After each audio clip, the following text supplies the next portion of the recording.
BCL industries, वैसे तो हम कंपनी का परिचय आपसे पहले करा चुके हैं। देश में अनाज आधारित ईएनए यानी कि एक्स्ट्रा न्यूट्रल अल्कोहल और साथ ही एथेनॉल बनाने वाली सबसे बड़ी मैन्युफैक्चरर है ये कंपनी। कई सालों से इस कामकाज में है। कंपनी के जॉइंट एमडी कुशल मित्तल साहब हमारे साथ इस समय शो पर जुड़ रहे हैं।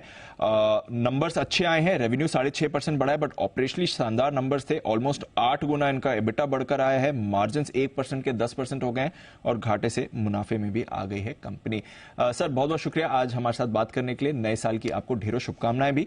बताएं सर, नंबर्स तो बढ़िया रहे, कुछ की हाइलाइट्स क्या थी?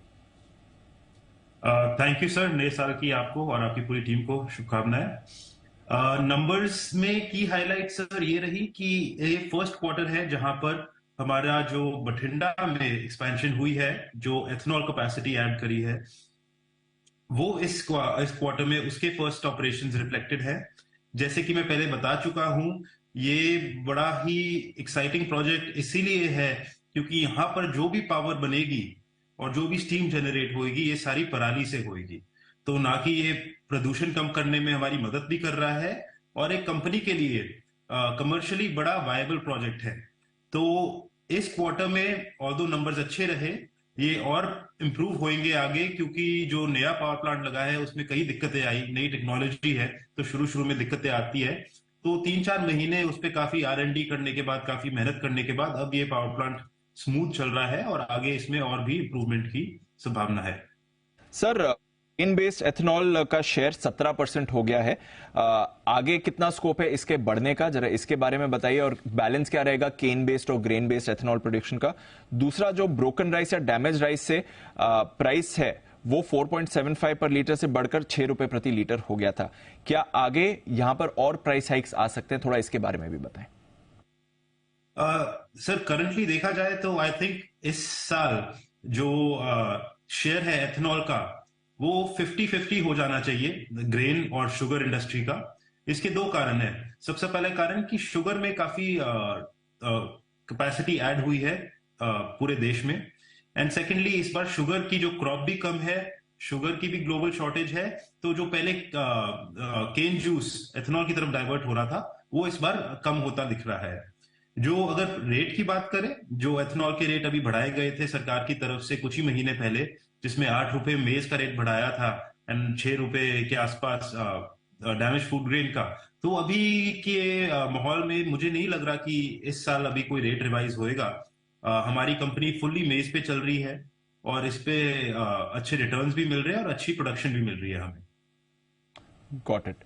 अच्छा सर, एथेनॉल का कारोबार तो बढ़िया कर रहा है, बट जो एडिबल ऑयल सेगमेंट है वहां पर हमने करीब 36% रेवेन्यू डिक्लाइन देखा है। क्या हुआ वहां पर सर, और आगे क्या आउटलुक बताइए यहां पर? सर इस सेक्टर में सबसे पहले जो है हमारी कंपनी की जो स्पेशलिटी है वो है कि हम घरेलू जो एडिबल ऑयल सीड है उसको प्रोसेस करने की हमारी स्पेशलिटी है। बेशक वो मस्टर्ड होए, सनफ्लावर होए या कॉटन होए।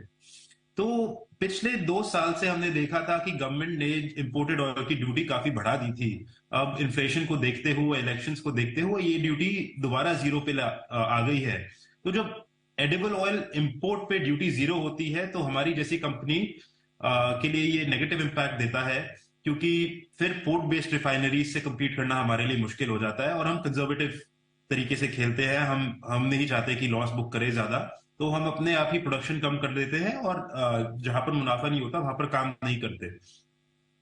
तो इसमें जो कंपनी का आउटलुक है ये गवर्नमेंट पॉलिसी पे काफी डिपेंडेंट है। अगर गवर्नमेंट की पॉलिसी इंडिजिनस ऑयल्स को सपोर्ट करने की रही तो हमारे लिए ये सेक्टर बड़ा अच्छा रहेगा, अदरवाइज हमारे लिए सेक्टर थोड़ा दिक्कत वाला ही रहेगा। अब इसको देखते हुए कंपनी ने डिसीजन लिया है कि जो हमारे पास 2 एडिबल ऑयल यूनिट्स थे, एक लीज पे था, उसकी लीज तो कैंसिल कर दी है। जो हमारा सेकंड एडिबल ऑयल यूनिट था, जो मेन यूनिट है, उसको अगले ही 18 महीनों में प्लानिंग है कि कुछ पोर्शन इसका जो हमारा डिस्टिलरी यूनिट है वहां पर शिफ्ट कर दिया जाए कि हमारे ओवरहेड्स कम हुए। और अब डिसीजन लेना है कि कितना पार्ट शिफ्ट करेंगे कितना नहीं। पर ओवरऑल आगे वाले टाइम में कंपनी और भी ज्यादा एफिशिएंट हो जाएगी अगर हमारे ओवरहेड्स कम हो जाएंगे। जो हम पावर आज की डेट में बिजली बोर्ड से ले रहे हैं वो खुद जनरेट करेंगे उधर, तो हमारे ये सेक्टर भी और एफिशिएंट होएगा आगे। सर, तो थोड़ा एडिबल ऑयल सेगमेंट में पॉलिसी रिलेटेड भी थोड़ा एक्शन जिसकी वजह से नरमी है, बट अदरवाइज कंपनी की परफॉर्मेंस बढ़िया रही जो हमने देखा भी। बहुत बहुत शुक्रिया सर आज हमारे साथ बात करने के लिए और अपने नतीजों का डिटेल एनालिसिस भी करने के लिए।